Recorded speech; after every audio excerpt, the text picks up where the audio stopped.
Hey everybody, I'm here in the Smoky Mountains and I am super pumped about this trip. I just drove up from Southwest Florida and I'm here to spend 5 days up here in the Great Smokies. We're going to do some camping, we're going to do some hiking.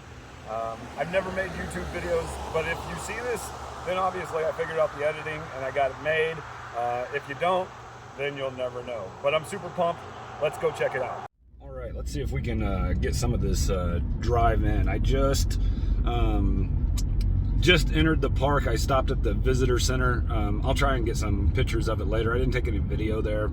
I just stopped really quick and then took off again. But let's see if we can get some of this drive in. It's absolutely beautiful, especially for somebody from Southwest Florida that all I'm used to is palm trees and sand. And I get it. Look, we live in a paradise. This is a paradise also. Oh, check this. Look at that big guy. That's an elk right there. Look at that. Wow. Just driving in.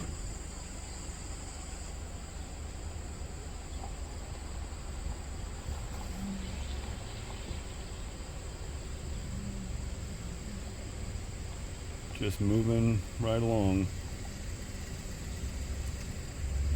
Welcome to the Smokies, everybody.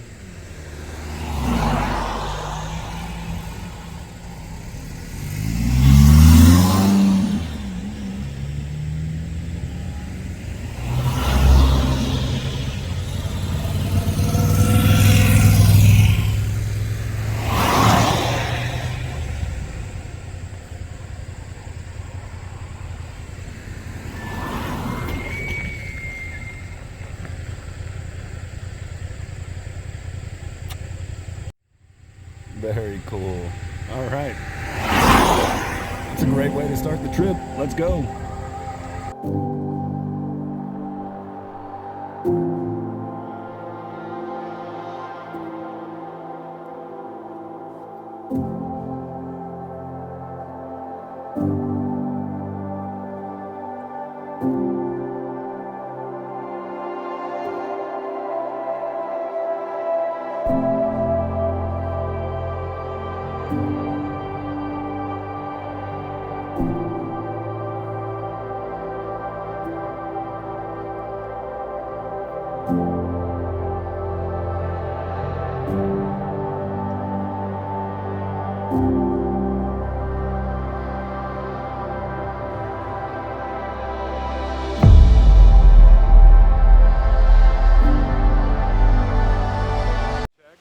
This place out.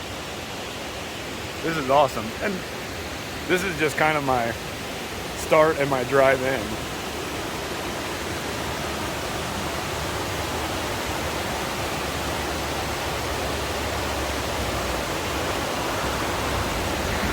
Like, I feel like these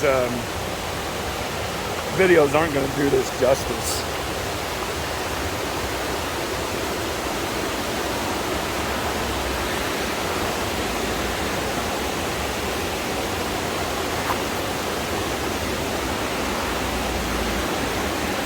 Just right here in the drive-in, I think this is like the third or fourth pull off.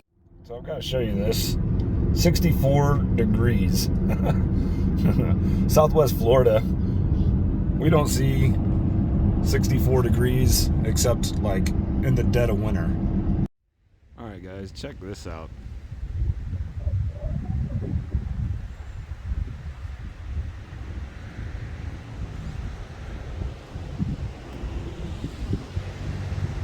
This is just one of the outlet points on the drive. And I came in from the south. Obviously, I'm from Southwest Florida. Came in through Cherokee and up that 441 up that way and making my way over to Elkmont Campground. But these views are just spectacular. And I might not ever get to the campground if I don't quit stopping at all these outposts. But they're absolutely beautiful and can't wait to show you guys some more.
Well, I made it to my campsite in Elkmont Campground, D8.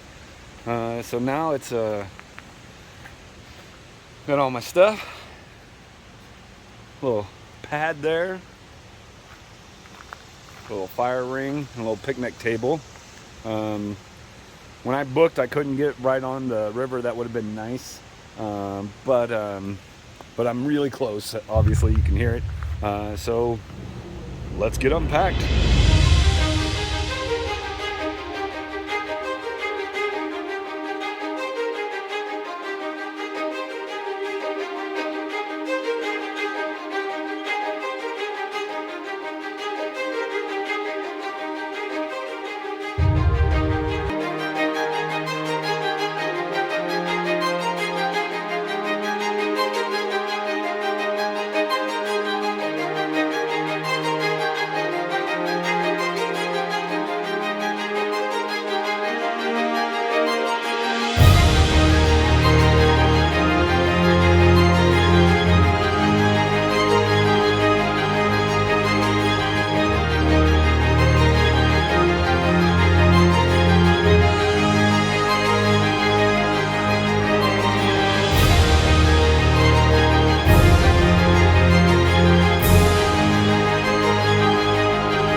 Alright, queen size air mattress blowing up. Alright, I got a camp set up, ran out into town and got some food for the week. And, oh, I forgot pillows. So there's a Marshall's and Pigeon Forge, if anyone else forgets pillows. So got those, and got back over here to the campsite, made me a little sandwich, got me a little Nature Valley almond bar. Gonna have a little lunch, and it's awesome just listening to the river right back here in the background. Amazing. I'm gonna go down in a little bit and check that out. And most of the day I'm just gonna kind of chill out today. The hiking trails, when I was coming in, those things were packed, and I came in through the south, and I passed like the Alum Cave trailhead and the Laurel Falls trailhead. Those were packed. So tomorrow I think I'm going to do the Alum Cave to Mount LeConte tomorrow, so I'm going to try and get there really early, 7:30ish, and see if I can beat some of the crowds, because and especially Laurel Falls, when I was coming past that at 11 o'clock this morning, and then coming back from town, that place was absolutely jam-packed. So gonna chill out here for a little bit, go check out the river here in a minute. We're gonna make some of my famous chili tonight in the Dutch oven on the campfire, so stay tuned for that. All right, traded my flip-flops for some water shoes. Now let's go check this thing out. So as I was walking down here to the water, I came across this guy. I'm not sure what that is. Maybe some of you YouTubers can help me out. to identify this guy.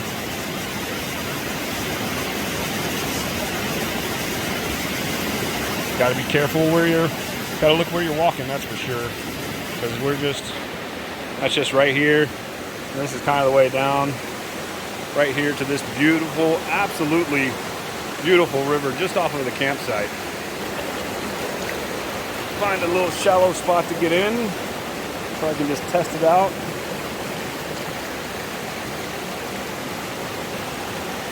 All right, let's see.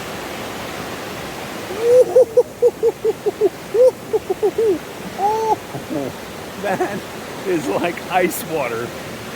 Oh, whew. Maybe by the end of the trip I'll take the plunge and baptize myself. But us Florida boys, we're used to. We think it gets cold when the water gets down below 85.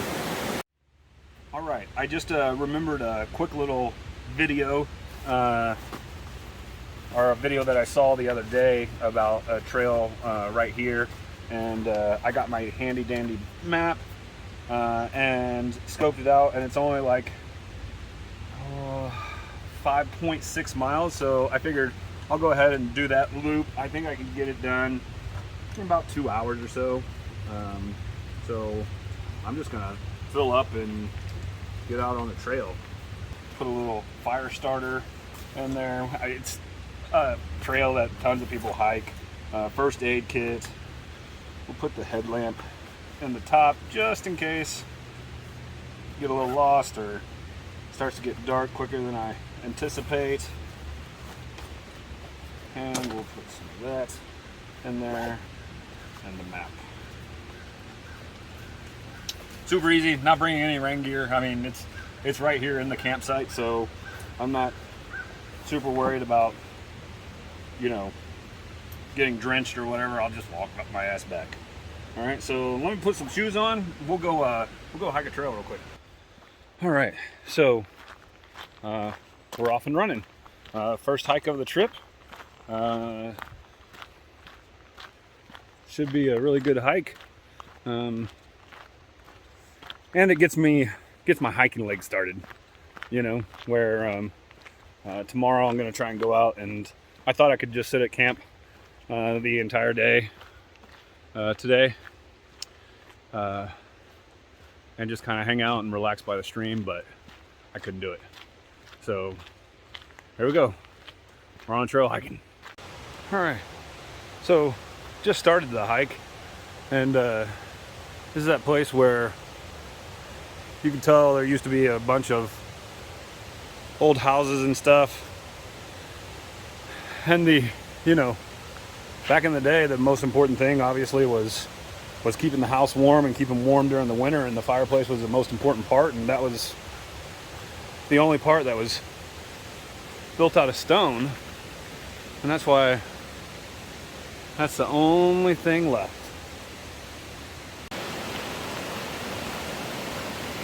This is what you're walking alongside. Looks like most of the way.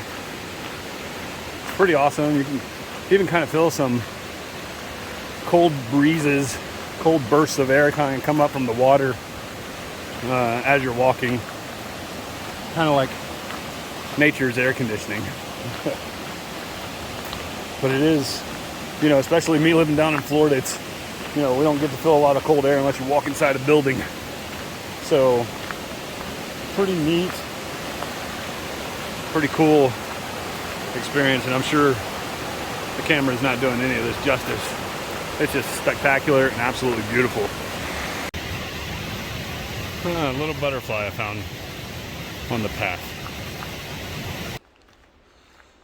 All right, so I gotta tell you, I just had one of the coolest little hiking buddies for about 2 miles there. One of the rangers here, maybe a little younger than I am, actually a lot younger than I am, about 10 years probably, because we were both Marines. We kind of shared that stuff and everything, and he was in from 2011 to 2016. I was in from 1997 to 2001. So I guess about 10 years difference there. But some of the stories that he had was absolutely fantastic. Obviously, didn't want to be on camera or anything, which I get. But just a great guy. He was out, he's headed out to check on some wild boar sightings. I guess from talking to him, they take about 350 plus per year. I can't remember how many he said. Two or three of the rangers that do it, and I don't know if they subcontract some of the other stuff and everything, but you know, they come in and root up and tear stuff up. And I guess from what I was told, they were brought in from Russia back in like the 19 teens. And again, I don't know any of that to be factual or whatever. That's just, you know, from talking with him. But just great, you know, I mean, listening to some of the rescue stories, you know, talking about some of the just crazy stuff that they get, anything from, you know, someone that twisted their ankle and could have walked out and they're like, seriously, like, we just ran up this mountain and you've got a twisted ankle.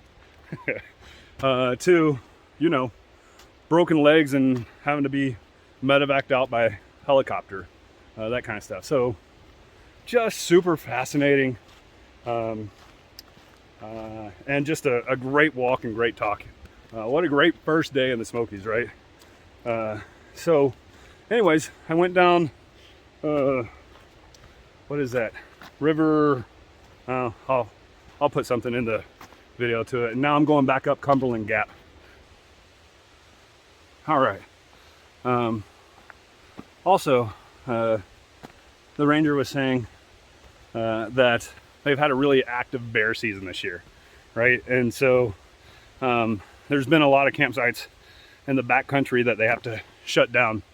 And so what they'll do is they'll shut it down, and then they'll post cameras there, and they have to have 0 bear sightings for 14 days before they can reopen those campgrounds.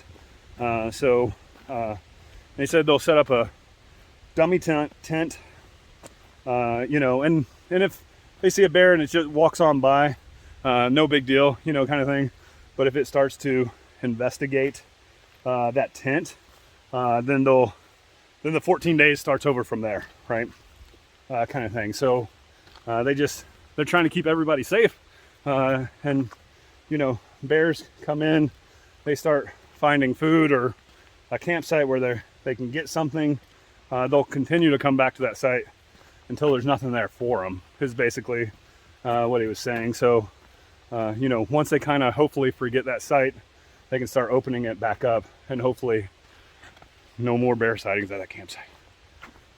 So yeah, like I said, great walk, great talk for sure, and just a lot of fun. All right, looks like we're coming up to a little water crossing. All right, let's see if we can get across this without getting our shoes soaked.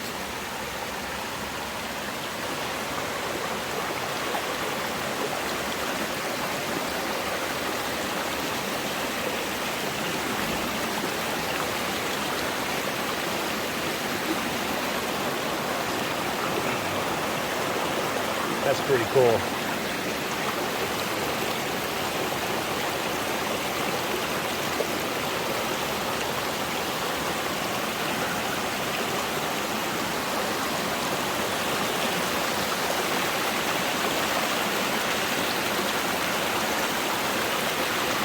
Please don't be super slippery.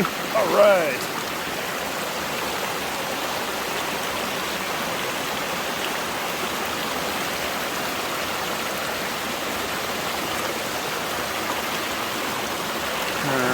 Let's go with you.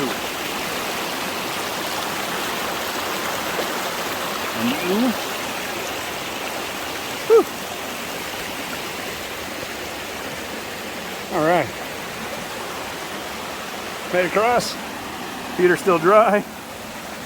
All right, let's keep moving. Up here on Cumberland Gap, and just amazing.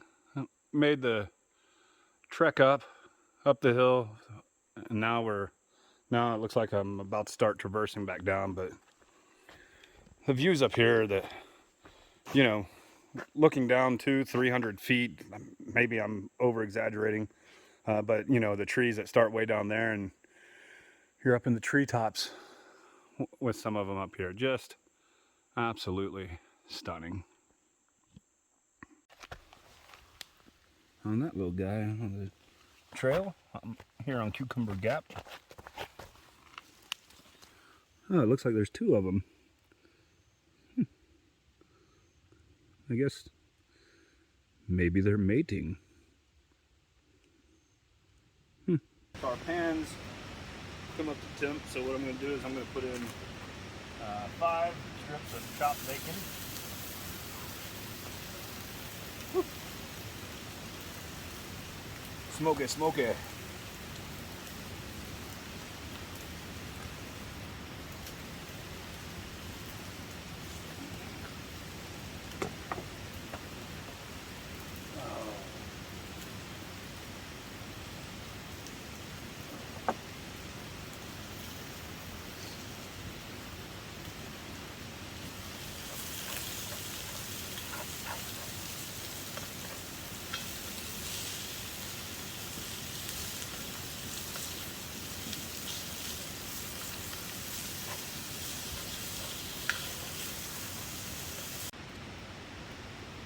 All right, so I crisped up that bacon, and then I took about 2/3, 3/4 of the bacon fat out of there, and now I've got some chopped red onions. Most people use yellow onions. I like red onions, so chopped red onions and 1 red bell pepper, and I'm just going to saute those.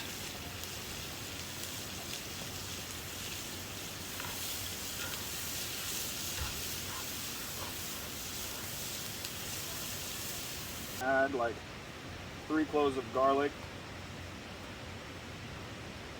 and I kind of cheated. I just used the already minced garlic, much easier on a camping trip. And chopping up the garlic, so I'm just gonna put this around in there.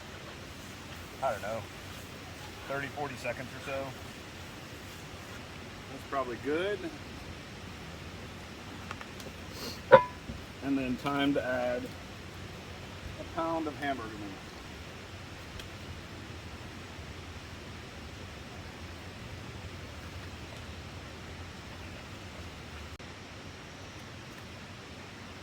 All right, so I moved it over to the campfire part because that smoke was just getting me. So we've got that. That hamburger meat is just about done. What I did is I mixed up my own spices at home and put them in a Ziploc bag and brought them with me. So, you know, your chili powders, your ancho chili powders, smoked paprikas, cumin, brown sugar, some other spices. So I'm just going to dump that all in now.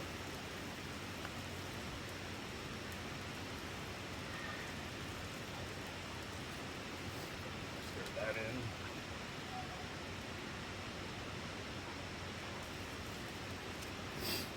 At this time, I'm going to add that bacon back in there. Stir that all in.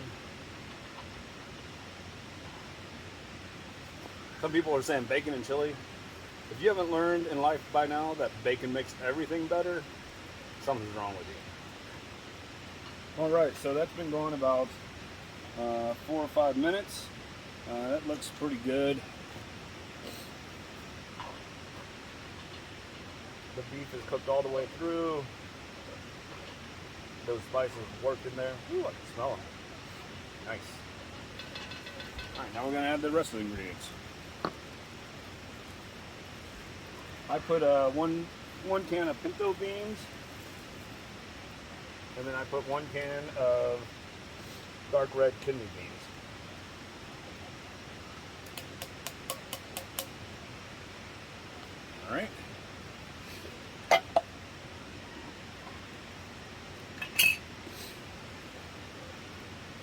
can of fire roasted tomatoes,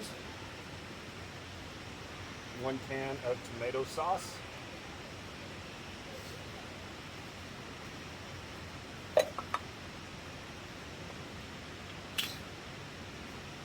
and then I put about half a can of tomato paste.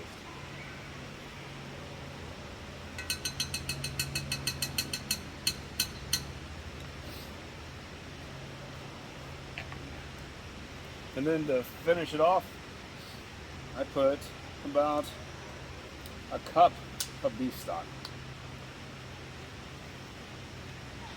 Let's shake it up first.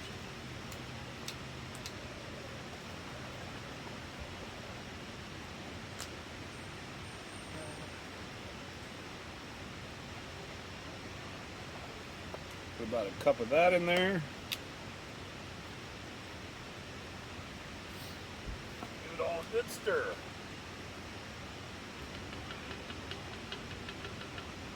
And then I'll let that cook down for like 30 minutes to 3 hours. Like, you can, and just so you know, that's kind of what we're working with right now.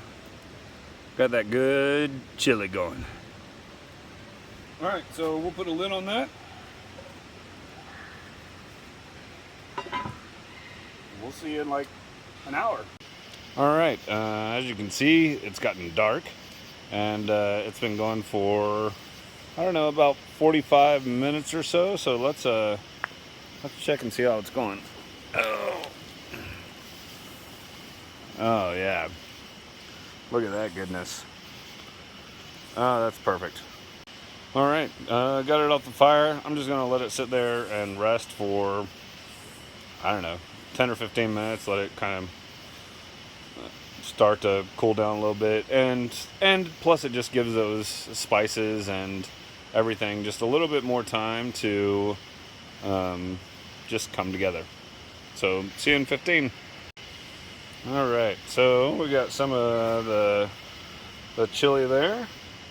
Let's get a spoon and put some of that into a bowl. Campfire raging over there.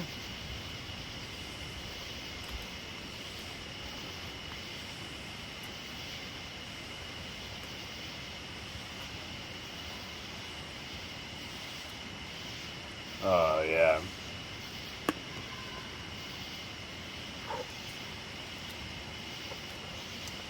So this is the one problem about solo camping too, is it's almost impossible to cook for one. Tomorrow I'm probably gonna make like a silver turtle, like a Cajun shrimp boil silver turtle, and then I'm gonna do one of the one cooked meals probably the next day. But yeah, let's set that down. Let's give this a taste. Oh wait, we need some of the Lady Lula first. Some of the Cholula makes everything better. 2 dashes of that. Yeah.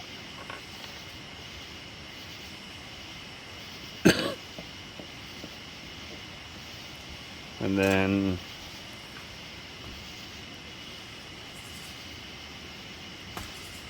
let's take a little taste.